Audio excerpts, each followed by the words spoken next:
என்ன எலி அமரமா எடுத்து?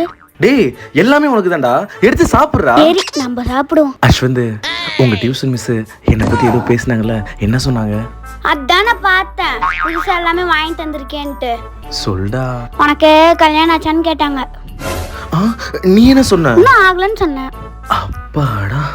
அதுக்கப்புறம் லவ் பண்ணிட்டு இருக்காங்க, கல்யாணம் ஆக போகுதுன்னு சொன்னேன். டேய் அதெல்லாம் ஏன்டா அவங்க கிட்ட சொன்ன? அதான உண்மை.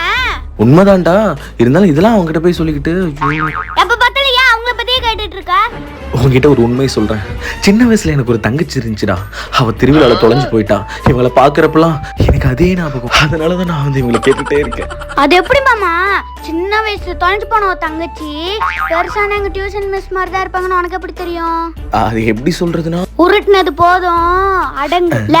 நீ லவ் பண்றாங்க கிட்டயே போட்டு கொடுத்துரு. ராஜதந்திரங்கள் அனைத்தும் வீணாகிவிட்டதே.